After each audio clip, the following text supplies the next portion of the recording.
באתי לחתונה, שמע, באתי מאוחר אחרי החופה, לא קלטתי את הקטע של השובחים, לא קלטתי את הקטע הזה. נכנס, פתאום אני רואה ג'חנון מעליך, אתה רואה ג'חנון, אחי, כולו בועט, כולו אומרים לג'חנון שלום, מה קורה פה? מכין את הרסק, מכין את התחינה, מה קורה פה, תגיד מה קורה פה, מה זה ג'חנון? פתאום אני קולט, זה הקלום. התחתנה פעם שנייה, מסתבר, כתב החתונה הראשונה, כולם כוסיות עולם, והיה חתונה, כולם, אני אומר לך, את באה לחתונה, כוסי.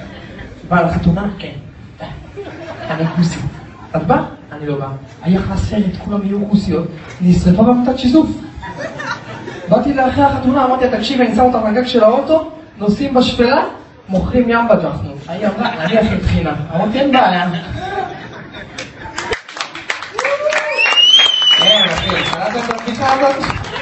כמו פייסבוק, ההוא מקבל איבנט, אתה מוכר? לא יכול לקבל יותר איבנט.